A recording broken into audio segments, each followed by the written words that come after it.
chẳng dừng activate window nằm bài bài đại window về hotline xanh nhé chẳng dừng từ download phát thì tìm tiền bật máy đục xanh chẳng máy đục trong công tác dừng xì cái này nó anti vậy đây nó tao mới dừng chỗ thấy dừng chỗ anti vậy đây này nó thấy chỗ biết là manage setting anh ấy dừng bật đôi hai mà nhưng mà xanh chỉ cần này bật kiếm dừng bật chẳng là ở bộ này xanh chỉ cần này kiếm dừng bật nó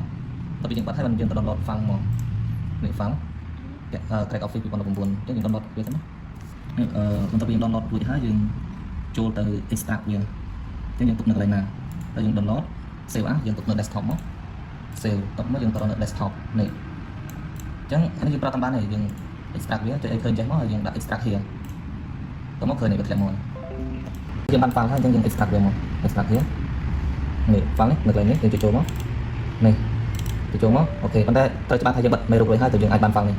ចឹងយើងចុច yes មកតោះមកយើងឃើញកន្លែងនេះគឺយើងបាច់មើលអីទេគឺយើងលុបពីលើដល់ក្រោមយើងយកទី4 KMS Auto Live យើងយកទី4មកតោះមកវាចេញមកចឹងយើងចុចតែមួយ click ហើយវាចេញមកចឹងចឹងបន្ទាប់មកយើង activate វា activate Office ចឹងយើងចុចកន្លែងនេះចំនួន3ដងចុចម្ដងចំនួន3ដងទី1ឲ្យវារត់សិនមកចាំវាតិចមកចាំយើងចុចទី2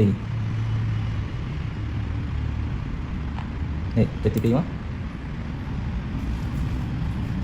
ទៅចុច3ដងគឺអាចប្រើប្រាស់បាន3ដងចឹង3ដងយើងបិទទៅទៅបានយើងចូលតែសាក់មើលនេះបើសិនជាអត់បានឡើយនេះដាក់ no license